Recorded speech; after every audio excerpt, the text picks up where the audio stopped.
আশৰাফুল আলম। ক'ত ঘৰ? ঘৰ হলমাৰি। কি হৈছিলে তোমাৰ? মই কেইদিনমান আগত মোৰ হাতটো ভাঙিছিলে এক্সিডেণ্ট হৈ।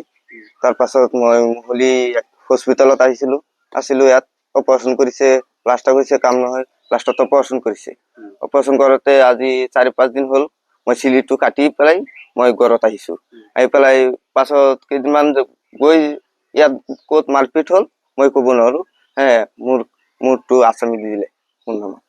মোৰ হাতখন ভাঙা আছে, ৰকিবলৈ তুমি তাক মাৰপিট কৰা বুলি নহয় মাৰপিট কৰা আসামি দিছে মোক। তোমাৰ কি হাত ভাঙা? হাত ভাঙা আছে। কিমান দিনৰ পৰা এইটো? মোৰ হাত ভাঙা 2 মাহ ধৰি। গাড়ী এক্সিডেণ্ট হৈ। আৰু এইদিনাখন তুমি হস্পিটেলত আছিলা? হস্পিটেলত আছিল। তোমাৰ নামত আসামি দিছে। গতিকে তুমি কি আহ্বান জানাবা পুলিচক? মইতো ইয়াত মাৰপিটত যোৱা নাই, মই খুলি আছিলো হস্পিটেলত। মোক আসামি দিলে, মই কি কম এইটো। পুলিচে এইটো বুজি পেলাই উচিত তদন্তটো কৰিব লাগে।